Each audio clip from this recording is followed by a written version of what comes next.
করতে হবে। পিতামাতা আমাদের কি দেন? ভালো উপদেশ দেন। কারো পিতামাতা কি আমাদের খারাপ চাইছে? না। পিতামাতাকে আমাদের কি করার দরকার? ভক্তি। ভক্তি, ঠিক আছে? কারণ পিতামাতা আমাদের কি?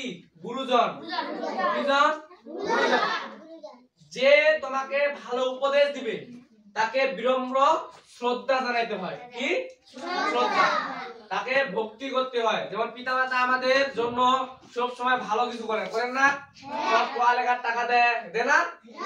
পড়াশোনার জন্য যে তোমার খরচ আছে, খাতা কিনা, কলম কিনা, টাকা দেয় না? তোমাদের জন্য বাবা মা অনেক কষ্ট করে না? তাহলে তাদেরকে কি করতে হবে? শ্রদ্ধা, ভক্তি করতে হবে। আমাদের সনাতন ধর্ম এটাই শিখায়। কি শিখায়? এটাই শিখায়। পিতামাতাকে কি করতে হবে? ভক্তি, শ্রদ্ধা করতে হবে। এটা আমাদের সনাতন ধর্মের নৈতিক শিক্ষা। কি শিক্ষা? নৈতিক শিক্ষা, যেটা আমাদের একটি খুবই কি গুরুত্বপূর্ণ বিষয়। আসলে তাহলে কি আমাদের সনাতন ধর্মের যে নৈতিক শিক্ষাটা আছে এটা সবার প্রয়োজন না? প্রয়োজন না? নয়। কারণ এই নৈতিক শিক্ষা হলে তাহলে আমাদের নৈতিক শিক্ষাতে কি আসবে? সবার প্রতি, বড়জনদের প্রতি আমাদের কি আসবে?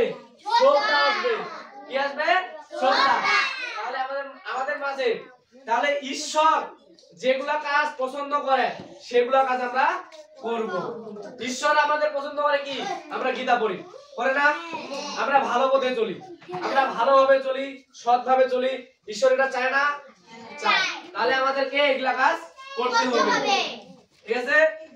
তাহলে শুনো, এখন আমাদের শিক্ষা, শিক্ষা এবং সুশিক্ষা। শিক্ষা কি? তোমরা যারা এই যে স্কুলে যাও না, সবাই স্কুলে পড়ো না, বই পড়ো না, বাংলা ইংরেজি পড়ো না, এটা একটা শিক্ষা। আর সুশিক্ষাটা কি? সুশিক্ষা হচ্ছে যার মধ্যে ধর্মীয় শিক্ষা আছে। অর্থাৎ তোমাদের মধ্যে তোমরা যে গীতা শিক্ষা নিচ্ছ না? তাহলে গীতা শিক্ষাটা থেকে আর তোমাদের যে একাডেমিক শিক্ষাটা আছে, তোমরা যে ক্লাসের বইগুলো পড়ো, এই স্কুলে গীতা স্কুলের শিক্ষা এবং ওই শিক্ষা মিলে এটা একটা দুটো মিলে যে সুশিক্ষা। অর্থাৎ তোমরা সুশিক্ষায় শিক্ষিত।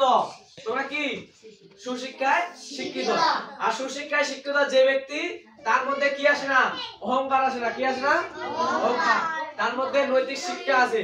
অর্থাৎ তার মধ্যে ভাব আসবে কি? বাবা মাকে সম্মান করতে হবে না? বাবা মাকে কি করতে হবে? সম্মান, শ্রদ্ধা, ভক্তি, না? তাহলে এরপর থেকে বাবা মাকে আমরা কি করব? ভক্তি এবং শ্রদ্ধা করব। ঠিক আছে?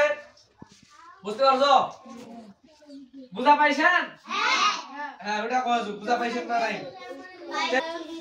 একটা কথা আছে, যে আমার করে আস তার করি আমি সর্বনাশ, শেষে যদি না ছাড়ে আমার পাশ, তার আমি হয়ে থাকি দাসেরও দাস। কথাটা ভালো না?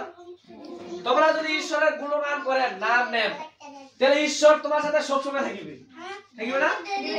ঈশ্বর সবসময় থাকিবে। আর সবসময় যদি থাকে ঈশ্বর, তোমরা যখনই বিপদ করিবে, ঈশ্বর তোমাকে সেই বিপদ থেকে কি করবে? রক্ষা করবে। কি করবে? রক্ষা করবে। তাহলে ঈশ্বরের নাম নেওয়া, ঈশ্বর যেগুলা পছন্দ করে এগুলা কাজ করা আমার কর্তব্য। কি? কর্তব্য।